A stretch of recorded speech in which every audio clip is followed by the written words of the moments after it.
partir desta terça-feira, os contribuintes com certificado digital ou com o login nível prata ou ouro no portal.gov.br recebem a declaração pré-preenchida do imposto de renda. O portal é o gov.br, viu? Basta confirmar os dados e enviar à Receita Federal. Se tiver alguma informação errada ou faltante, como deduções adicionais que não constavam no formulário pré-preenchido, basta fazer a alteração. O prazo para enviar a declaração do imposto de renda à pessoa física 2022 começou no último dia 7 e vai até 29 de abril. Neste ano, são esperados 34 milhões e 100 mil documentos. Quem enviar o documento fora do prazo, esse determinado, deverá pagar uma multa de R$ 165,74 ou 20% do imposto devido, prevalecendo, neste caso, o maior valor. Quem tiver dúvidas sobre o imposto de renda pode fazer gratuitamente com a assessoria do Unipan, mas o serviço é direcionado para quem não tem condições de contratar um contador. Uma das mudanças esse ano é sobre o prazo para declarar, que é menor. Começou no dia 7 de março e vai até o dia 29 de abril. Quem perder o prazo pode cair na malha fina do governo. Na conferência de dados da Receita, verificou que alguma coisa está inconsistente. E essa inconsistência, a Receita vai, através da malha, informar o contribuinte, através dos portais do ECAC, os portais eletrônicos de acesso do contribuinte, para ele poder retificar essa declaração, prestando a informação correta, ou, caso ele esteja correto, em momento oportuno, a Receita vai liberar para ele entregar a documentação para a conferência da Receita Federal. Quem não declarar pode ficar com restrições no CPF. Ele vai estar impedido de operar em bancos, ele vai estar impedido de tirar certidão negativa, prestar concurso público, ou seja, ele vai ter N situações irregulares e impeditivas no seu cotidiano. Esse contador e professor do curso de Ciências Contábeis do Centro Universitário de Patos de Minas explica que a declaração tem que conter todos os dados e gastos do contribuinte. A documentação relativa à movimentação de bens, uma coisa que às vezes dá muito problema em declaração de imposto de renda, a questão de aplicações, principalmente em bolsas, que é uma coisa que todo mundo tem aplicado recentemente e às vezes a pessoa acha que tem poucas ações ali e às vezes não esquece de apresentar essa documentação. E todo esse relacionamento com o sistema financeiro, de contas bancárias, de empréstimos, financiamentos habitacionais, consórcios. O próprio Unipan pode realizar o serviço de maneira gratuita. Nós temos, em parceria com a Receita Federal, o Núcleo de Apoio Contábil e Fiscal, o NAF Unipan, que funciona aqui no Bloco N, na sala 209. A gente faz um trabalho de atendimento nesse período de imposto de renda, mas também trabalhamos com ITR, com apoio ao MEI, mas especificamente ao imposto de renda a gente faz o atendimento aqui dessas pessoas que às vezes não têm condição de pagar um profissional da contabilidade para fazer sua declaração. A declaração do imposto de renda é importante, porque parte do imposto pode ser doado para entidades assistenciais do município. A Receita Federal orienta que os contribuintes que declararem no modelo completo façam as destinações para os fundos da criança, adolescente e do idoso, não só para Patos de Minas, mas qualquer cidade que ele tem afinidade ou que ele resida, ele pode fazer essa destinação. Daqui a pouco aqui no 30, no Dia do Consumidor, planos de saúde e finanças lideram queixas e aumento no consumo de ovos faz o preço subir.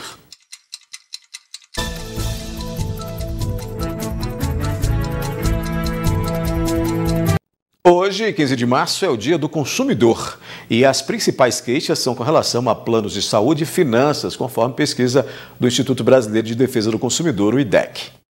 A maioria das queixas registradas pelo Instituto Brasileiro de Defesa do Consumidor se refere a planos de saúde, principalmente por conta de aumentos abusivos. Na sequência, reclamações sobre serviços financeiros, como cobranças indevidas, falhas de informação e renegociação de dívidas. Na terceira posição estão queixas relacionadas a outros tipos de serviços. Os problemas mais observados envolvem contratos, vício de qualidade no serviço prestado e cobrança indevida. Depois vem problemas com produtos e telecomunicações. Na quaresma, o consumo de ovos aumenta e os valores, claro, também, né? Mas além da alta na demanda, outros fatores contribuem para o encarecimento, como o preço dos combustíveis. Neste período de quaresma, há aumento na procura por ovos e aumento dos preços. Isso devido a penitências dos religiosos, redução na produção e ao preço das carnes. Tem esse aumento aí devido a várias situações, né? Ocorreu uma diminuição da produção de ovos durante a pandemia. As granjas reduziu o plantel, né, produtivo, né, das galinhas, e com isso a gente já teve uma redução na produção, elevando o preço do ovo. Também ocorreu que a gente teve uma quebra de safra de soja e milho, né, no sul do país, com isso também elevando o preço da ração, né, e o ovo, né, também elevou o preço com a demanda, que aumentou muito, né, nesse período de quaresma, e também devido ao elevado preço da carne bovina. Os ovos brancos tiveram aumento considerável. O tipo A, antes da quaresma, custava R$ 120 a caixa. Já na quaresma, R$ 155. O tipo extra, R$ 130 antes. Hoje custa R$ 165 a caixa. Já a caixa de ovos vermelhos com 30 dúzias, hoje aqui na Ceasa custa R$ 180. Em outros meses chegou a custar R$ 100. A justificativa para esse aumento é o período da quaresma, mas também outros fatores acabaram influenciando neste preço. Durante o período que a gente tem a postura das galinhas caipiras, as pessoas preferem esse ovo caipira, né? Aí quando a gente tem aí a baixa, né, nessa produção devido ao período das chuvas, o pessoal tem essa procura maior pelo ovo vermelho.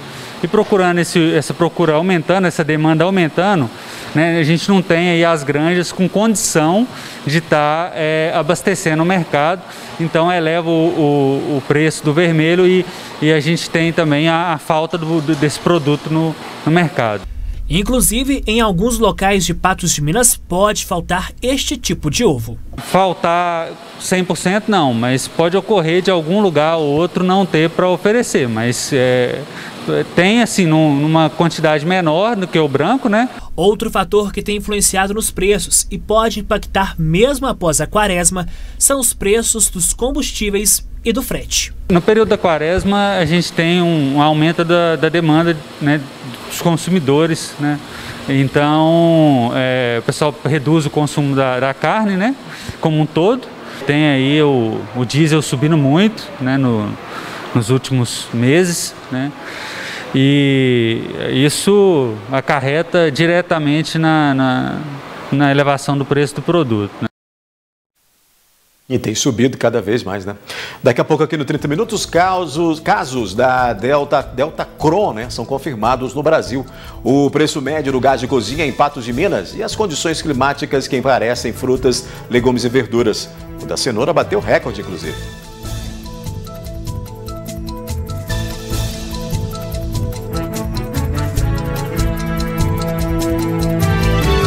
Dois casos da Delta Cron foram confirmados no Brasil pelo ministro da Saúde, Marcelo Queiroga, um no Pará e um no Amapá. Essa variante é uma mistura da Delta com a Ômicron. Queiroga tranquilizou a população e enfatizou que a importância da dose de reforço contra o coronavírus, destacando aí, né, o quão é importante estar aí vacinado, protegido contra essas variantes que vão aparecendo como a Delta Cron. A Festa da Soja 2022 será realizada em Guarda-Mó. O evento não era realizado há 2 anos devido à pandemia, né? O Sindicato dos Produtores Rurais confirmou o evento este ano entre 16 a 19 de junho. Essa é a 4ª edição e com entrada gratuita. Entre as atividades programadas tem cavalgada e eleição da Rainha da Soja. A programação de shows ainda não foi divulgada pela organização. Os preços da cenoura, que já estavam caros, subiram de novo em São Gotardo. Entre 7 e 11 de março, a caixa de 29 quilos de cenoura suja foi comercializada a R$ 140 em São Gotardo, em média, quase 18% mais que na semana anterior, e apresenta novo recorde.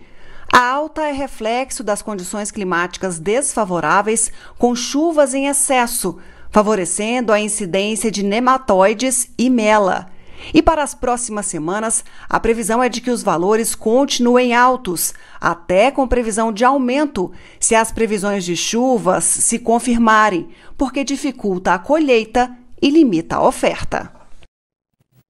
As condições climáticas também afetaram os preços de mais legumes, frutas e verduras.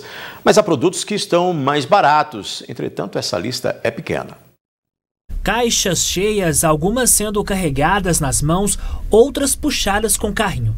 De um lado, produtores, do outro, compradores, negociando o melhor preço de frutas e verduras para levar ao consumidor final. Na primeira feira na Ceasa desta semana, a Maria Aparecida levou pimentão, quiabo, inhame e cará. O pimentão e o cará mantiveram os preços. A caixa de 12 quilos do pimentão foi comercializada a R$ 90 e a caixa de 20 quilos do cará foi vendido a R$ 60. Esse ainda está continuando assim, a mesma quantidade de produção, ele não caiu na produção, né? A mercadoria encarece muito quando a produção diminui, né? Então está mantendo, aí o preço vai mantendo também, né? O quiabo e o inhame tiveram queda no preço. Em janeiro, o quiabo chegou a ser comercializado a R$ 100. Agora em março, R$ 50.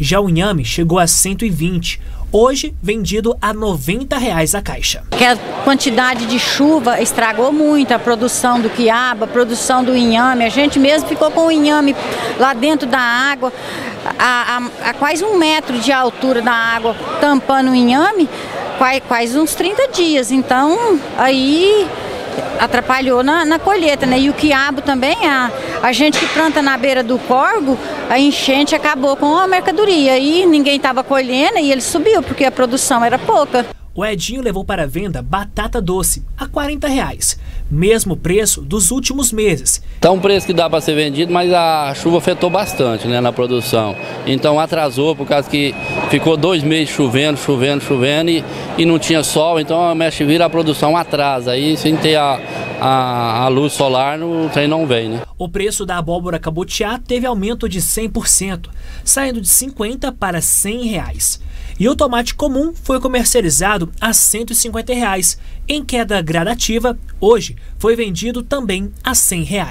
Quanto às frutas, por exemplo, o pêssego, que teve a safra encerrada em dezembro, hoje é vendido a R$ 18 o quilo. Terminou a safra do pêssego em dezembro, o preço estava bom. Foi um produto que caiu muito de valor porque teve uma produtividade boa e agora nós estamos fora da safra, então subiu. Devido às chuvas, os produtores ainda sentem os impactos que foram provocados. Na plantação do Edinho, queda de 60%, o que pode impactar o preço nas próximas comercializações. Agora é plantar de novo, né? E torcer para o tempo ajudar, não vier aquela geada que caiu outra vez, né? O ano passado, né? Agora a gente começa a plantar de novo e a fé da gente é que o plantio agora vai dar uma colheita boa, porque a gente não está conseguindo manter a mão de obra, tá cara, né? Tá muito caro, né? O aumento de 16% no botijão de gás de cozinha anunciado pela Petrobras já foi repassado em Patos de Minas. O valor médio do produto comercializado no município é de R$ 129. Na pesquisa feita pelo 30 Minutos, o valor mais alto encontrado foi de R$ 135 e o mais barato, R$ 120. Daqui a pouco o assunto é esporte aqui no 30, né? O RT tem última chance para se livrar do rebaixamento no Campeonato Mineiro.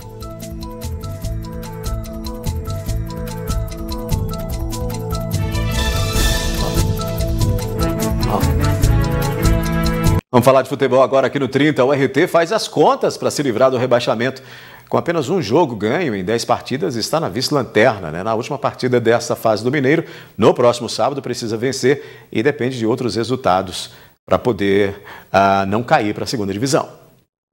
Neste sábado, dia 19/3, a URT e o Democrata se enfrentarão às 16h30 no estádio Zama Maciel, em Patos de Minas. O time patense não está indo bem e perdeu o último jogo contra o Tombense. Só no Campeonato Mineiro, a URT já perdeu 10 jogos e corre o risco de ir para a segunda divisão. Sendo assim, Solon Pereira conta que mesmo que a URT ganhe o próximo jogo, ainda é preciso torcer para o tropeço do Uberlândia ou do Patrocinense. aquela velha história, não fez o dever de casa, tem que torcer para outros resultados para sua permanência no módulo 1 do Campeonato Mineiro do ano que vem. A outra hipótese do Patrocinense perder do Pouso Alegre, ganhar do Uberlândia, e aí a URT com um empate ainda escapará. Agora, se for derrotado, estará no módulo 2 do Campeonato Mineiro do ano que vem. Esmar afirma que agora a permanência ou não da URT depende dos seus adversários, sendo Uberlândia, Patrocinense e Pouso Alegre, que se encontram no fim da tabela do Campeonato Mineiro. Além disso, ele diz que nessa reta final é importante focar no psicológico dos jogadores, para que o time se dê bem. 8 pontos a URT permanece dependendo do resultado dos seus adversários, né? Vitória do Uberlândia, derrota do Patrocinense frente ao Cruzeiro, todos estão acreditando na vitória da URT, principalmente na derrota do Patrocinense, que joga frente ao Cruzeiro, que tem uma grande ascensão no campeonato. E se isso vier a acontecer, mesmo com a vitória do Pouso Alegre, a URT continua na competição. Acredito eu que é uma semana de trabalhar o psicológico do grupo, esquecer principalmente a parte física, focar na parte tática, que é o mais importante, para tentar vencer esse Democrata, que é jogo muito difícil, sábado em Patos de Minas.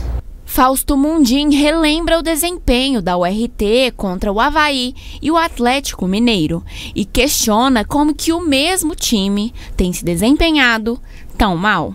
Nós procuramos uma explicação, né? Como é que o URT consegue editar 2 partidas, quando foi contra o Avaí, pela Copa do Brasil, e contra o Galo, venceu o Clube Atlético Mineiro.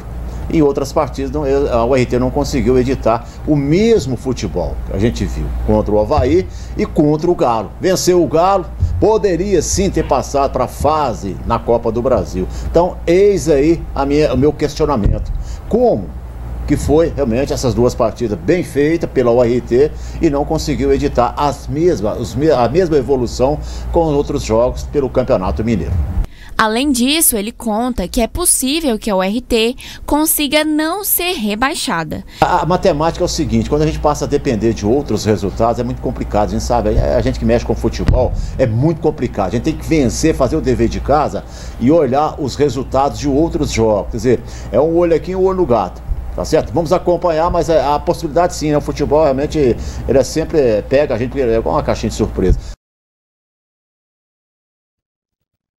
Com essa, o 30 Minutos fica por aqui, prometendo voltar amanhã, às 11h30 da manhã, né?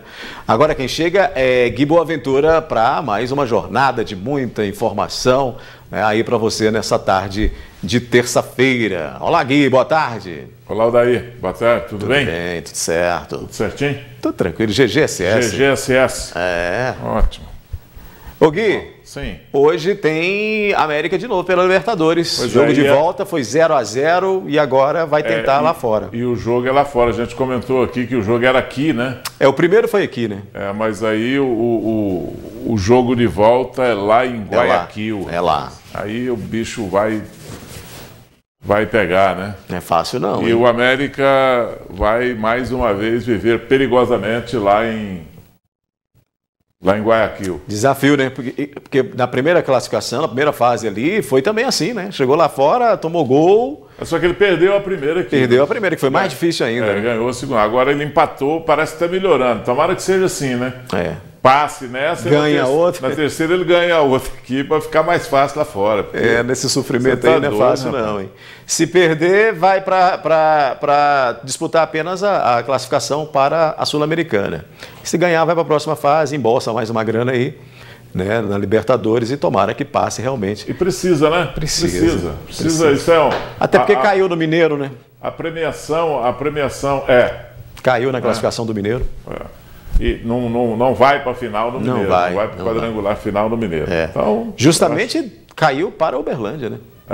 Justamente para a Uberlândia, que briga para não cair para a segunda divisão, assim como a URT, que tem aí essa missão dessa semana de tentar ajustar o time para vencer e, claro, né, cruzar os dedos, como a gente estava dizendo ontem, para alguém tropeçar ali nessa última partida. Eu acho que a situação hoje dos times que estão abaixo da tabela, correndo o risco de rebaixar, que são o RT, Pouso Alegre, Patrocinense e Uberlândia, desses 4 aí, qualquer um deles que cair não é sorte nem azar, né?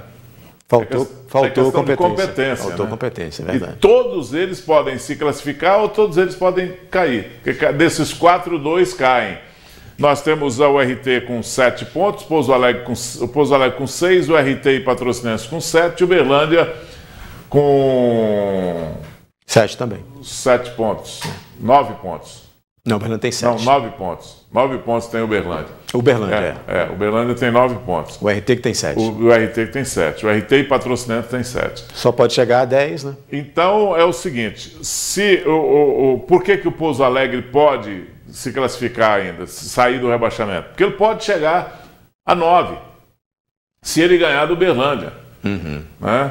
E aí ele tem que contar com a derrota da Patrocinense para o Cruzeiro e do RT para o Democrata. Exatamente. Aí sai fora do rebaixamento Uberlândia e Patrocinense. Uberlândia e Pouso Alegre. Isso. Os dois se a Patrocinense ganhar do Cruzeiro, ele vai a 10 pontos. Ele vai tirar um desses dois que fica para baixo. Tira. Se a URT ganhar, também ele vai para 10 pontos. Também tira um desses aí e pode classificar, inclusive, o RT e Pouso Alegre, hein? Pouso Alegre joga em casa, são os dois que jogam em casa. Né? Pouso Alegre joga em casa contra o Uberlândia. Se ganhar, é uma disputa direta, ele vai para 10 pontos. E aí vai depender dos critérios, né, de desempate, vai ter que olhar saldo de gol, número de vitórias. Se o RT que jogar em casa ganhar também, ele vai a 9, né? O Pouso Alegre vai a 9. Não sei se com 9, ele matematicamente, pelo número de vitórias, ele tira acho que não tem nenhuma vitória, né? Teria que ver esses fatores aí, de gols, de vitórias. Agora, desempate vai ser nos detalhes. Barbaridade isso, né? Dramaticamente na última temporada, né? Na última partida nesse início. Vai definir na última rodada. Agora, de quando eu estou aqui em Patos de Minas, é o primeiro ano, eu acho que é o primeiro ano que eu vejo a URT nessa situação, em 10 jogos, ter ganhado apenas uma partida. O RT não me lembro de uma campanha ruim assim da URT. Nos últimos anos, ele sempre fez bons times, né? Pois é. Ele sempre teve bons times. Esse ano, o time não é ruim, mas não encaixou, tropeços, não encaixou, sabe? Jogou muito bem contra o Atlético, jogou muito bem aquela partida da Copa do Brasil, apesar de não ter vencido, mas depois não conseguiu frutificar isso daí, né? São abortos que tem dentro de um campeonato, né? O que jogou o RT contra o Atlético é o mesmo que jogou o Pouso Alegre contra o Atlético. É verdade. São os dois que estão lá embaixo. Você vê o jogo e fala assim, não sei como é que esse time está nessa situação. Exatamente. Né? O jogo do Pouso Alegre, eu vi o jogo do Pouso Alegre contra o Atlético. Se não fosse a arbitragem, tinha saído empatado o jogo. Né? E poderia até o Pouso Alegre ter ganho a partida. Né? Então, foi assim, coisa de absurdo o que aconteceu no jogo. E o jogo da URT, o RT fez a sua melhor partida contra o time do Atlético, que naquele dia também jogou nada. Né? Absolutamente nada. O Uberlândia também não tem um time ruim não, viu? O Uberlândia, se você viu esse jogo contra o América, por exemplo, você vê que o time jogando para frente, querendo, buscando. Foi o melhor jogo do time do Uberlândia, foi contra o América. O time jogou para cima, jogou para ganhar o jogo, acertou o meio de campo, que estava meio ruim, né? E partiu para cima do América e conseguiu ganhar do América. Também o time do América é muito fraco, né? Esse time do América que foi jogar em Uberlândia, time muito fraco. Priorizando a Libertadores, né? É o chamado time alternativo. É o cascudo que a gente chamava antigamente, né? É o reserva, né? O famoso cascudão. Então, o Uberlândia conseguiu ganhar, acho que muito por causa aproveitou isso, né? Aproveitou isso. Jogou. Fez 2-0. E aí, no finalzinho, o América conseguiu também fazer um gol de fora da área, aqueles gols que, sabe... Acontecem uma vez? Achou um gol. Achou um gol. Mas então, eu acho que o Campeonato Mineiro está dando um bonzinho aí. Vamos ver esse quadrangular aí, né? Com Atlético, Atlético, Caldense e Cruzeiro. Cruzeiro e Caldense. E essa disputa, essa triangulação aí, essa disputa, ela vai definir também na última rodada, né? Para ver quem joga com quem, né? Porque aí vai depender, né, de Caldense. Eu acho que joga Atlético e Caldense, Atlético e Cruzeiro. E aí o Cruzeiro e o Atlético tem o mesmo número de pontos, né? Quem fizer mais gol nessa rodada vai para a segunda posição. Mas acontece o seguinte, ali segundo e terceiro tanto faz, que o segundo enfrenta o terceiro. O primeiro é que enfrenta o quarto. A vantagem do segundo, o bom de estar em segundo é ter vantagem, né? Nesse jogo aí. Exatamente. Joga primeiro por fora. Empate ou uma vitória com o mesmo placar. Mas enfim, é isso. Vamos ver o que vai dar, né, Gui? Bom programa para você, boa terça-feira, viu? Vai dar uma final aí, de novo, de Cruzeiro e Atlético, hein? E corre o risco de dar Atlético e Atlético, hein? Já pensou? Um do interior, né? Tomara. Até mais, Odaí. Até mais tarde, né? Até à noite, À noite nós nos encontraremos de novo. Um abraço para você. Combinado.